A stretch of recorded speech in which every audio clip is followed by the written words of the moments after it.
हर हर महादेव। नमस्कार आप सभी को, आप सभी का स्वागत है हमारे चैनल शुभम वशिष्ठ जी में। यदि आप हमारे चैनल में पहली बार आए हैं तो चैनल को सब्सक्राइब करना ना भूलें, वीडियो को लाइक करें और अधिक से अधिक शेयर करें, जिससे और भी लोगों को ज्योतिष की अद्भुत जानकारी प्राप्त हो सके। हमने इससे पूर्व में गजकेसरी योग के विषय में जानकारी प्राप्त की थी, अमला योग के विषय में भी जाना था। आज हमारी चर्चा पर्वत योग पर होने जा रही है। पर्वत योग के विषय में आज हम जानेंगे कि जन्म कुंडली में पर्वत योग किस प्रकार से बनता है और पर्वत योग का हमारे जीवन में किस किस प्रकार का प्रभाव होता है। यह सब कुछ हम जानने का आज यहाँ पर प्रयास करेंगे। पर्वत योग जन्म कुंडली में दो प्रकार से बनता है। पहला कि केंद्र में शुभ ग्रह विराजमान हो और छठा भाव और अष्टम भाव खाली हो, या फिर शुभ ग्रहों के द्वारा युक्त हो, शुभ ग्रह छठे और आठवें भाव में बैठे हों, तो पर्वत योग बनता है। यह पर्वत योग का प्रथम प्रकार है कि केंद्र में शुभ ग्रह विराजमान हो, अर्थात प्रथम भाव, चतुर्थ भाव, सप्तम भाव और दसम भाव, इन चार भावों को केंद्र की संख्या दी गई है।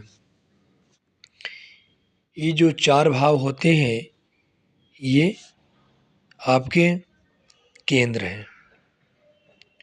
इनमें शुभ ग्रह विराजमान हो, जैसे शुक्र, गुरु, शुक्ल पक्ष का चंद्रमा और शुभ बुध।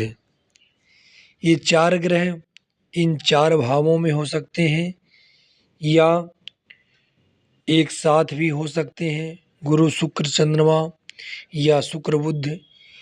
कहने का तात्पर्य कि शुभ ग्रह जो है वह केंद्र में विराजमान हो, और ये छठा भाव और अष्टम भाव, ये भाव खाली हो, इन भावों में कोई ग्रह ना हो, और यदि कोई ग्रह हो तो वह शुभ ग्रह हो।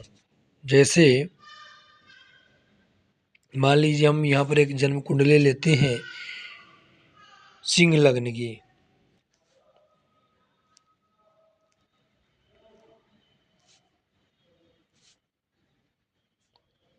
हम सिंह लग्न की जन्म कुंडली लेते हैं। ये जो पर्वत योग है यह किसी भी लग्न में घटित हो सकता है। मेष राशि से लेकर मीन राशि पर्यंत कोई भी लग्न हो। परिभाषा क्या है कि केंद्र में शुभ ग्रह विराजमान हो। जैसे मान लीजिए चतुर्थ भाव में गुरु, अब यहाँ पर यह नहीं कहा गया कि सभी शुभ ग्रह केंद्र में विराजमान हो। जितने अधिक शुभ ग्रह केंद्र में विराजमान होंगे और छठा और आठवां भाव खाली होगा या शुभ ग्रहों से युक्त होगा, उतना ही अच्छा प्रबल पर्वत योग का निर्माण होगा।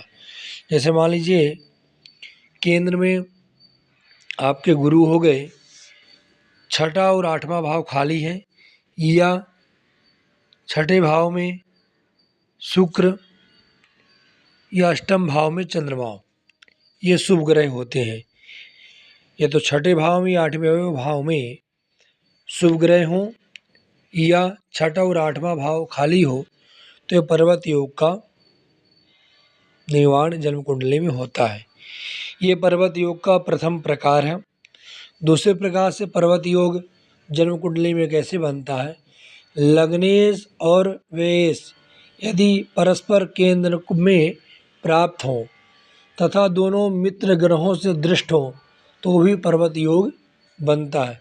लग्नेश और व्ययेश अर्थात प्रथम भाव के स्वामी ग्रह और ब्राह्मी भाव के स्वामी ग्रह, ये दोनों जो है परस्पर केंद्र में प्राप्त हों, मतलब एक दूसरे से केंद्र में हों। अब यहाँ पर हम एक जन्म कुंडली लेते हैं वृष लग्न की। वृष लग्न की कुंडली में इस पर्वत योग के दूसरे प्रकार को समझने का प्रयास हम करेंगे। आप यह योग मेष राशि से लेकर मीन राशि पर्यंत किसी भी लग्न में देख सकते हैं। अब यहाँ पर लग्नेश कौन ग्रह हो गए? लग्न में जो राशि होगी उस राशि के स्वामी को लग्नेश कहते हैं। जैसे यहाँ पर वृष राशि है तो वृष राशि के स्वामी हो गए शुक्र, और व्ययेश तो ब्राह्मण भाव में मेष राशि है, मेष राशि के स्वामी हो गए मंगल। अब लग्नेश और व्ययेश यदि परस्पर केंद्र में प्राप्त हों, एक दूसरे से केंद्र में हो, चलिए मान लीजिए लग्न में लग्न के स्वामी ग्रह ही बैठे हुए हैं शुक्र, और व्ययेश ब्राह्मण भाव के स्वामी ग्रह मंगल शुक्र से सप्तम है। क्योंकि केंद्र कहा गया तो केंद्र साथ में हो सकते हैं, जैसे यहाँ पर भी मंगल हो सकते हैं, या यहाँ पर हो सकते हैं, ये यहाँ पर हो सकते हैं। मतलब लग्नेश के साथ व्ययेश बैठे हों, या चतुर्थ भाव सप्तम भाव या दसम भाव में, या लग्नेश जो है वो व्ययेश के साथ बैठे हों, या उससे चौथे भाव में बैठे हों, या सप्तम भाव में बैठे हों, या दसम भाव में बैठे हों, केंद्र में हो परस्पर। अब इस जन्म कुंडली के इन 4 केंद्र भावों को यहाँ पर विशेष रूप से नहीं देखना है। यहाँ पर आपको ये समझना है कि हमारी जन्म कुंडली में लग्नेश कहाँ पर है। जैसे मान लीजिए कर्क लग्न की जन्म कुंडली है तो लग्नेश हो गए चंद्रमा। चंद्रमा मान लीजिए पंचम भाव में बैठे हुए हैं, और व्ययेश कौन हो गए? बुध। अब बुध जो है वह चंद्रमा से केंद्र में हो, 1 2 3 4, यहाँ पर बुध हो, या 5 6 7 यहाँ पर बुध हो,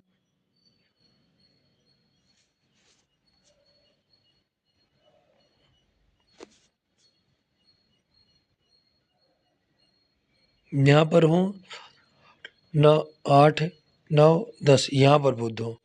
कहने का तात्पर्य कि लग्नेश जहाँ पर बैठे हों उससे केंद्र में व्ययेश बैठे हों, या व्ययेश जहाँ पर बैठे हों उससे केंद्र में लग्नेश बैठे हों, तो पर्वत योग का निर्माण होता है।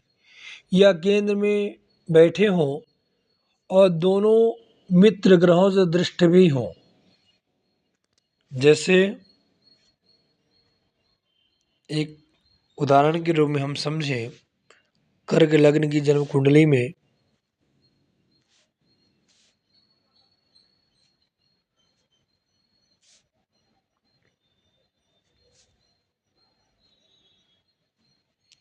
अब यहाँ पर लग्नेश चंद्रमा और व्ययेश हो गए आपके बुध। चंद्रमा यहाँ पर बैठे हैं और बुध जो है सप्तम बैठे हुए हैं। अब दोनों मित्र ग्रहों से दृष्ट हों तो पर्वत योग बनता है। जैसे सूर्य जो है वो बुध के भी मित्र हैं और चंद्रमा के भी मित्र हैं। सो सूर्य की दृष्टि कौन सी है? सप्तम दृष्टि। तो अब सूर्य यहाँ पर बैठकर चंद्रमा को देखेंगे, और यहाँ पर मान लीजिए मंगल बैठ जाए तो मंगल बुध को देखेंगे। मतलब दोनों के मित्र ग्रह, जो लग्नेश जो ग्रह बन रहे हैं, जो व्ययेश बन रहे हैं, उनके मित्र ग्रह ही उनको पूर्ण दृष्टि से देख रहे हों तो दूसरे प्रकार का पर्वत योग का निर्माण होता है। अब हम बात करेंगे कि यदि जन्म कुंडली में पर्वत योग है तो पर्वत योग का प्रभाव क्या होता है। पर्वत योग में जन्म लेने वाला व्यक्ति अपने उच्च भाग्य का स्वयं निर्माता होता है, अपने भाग्य को स्वयं बनाने वाला होता है।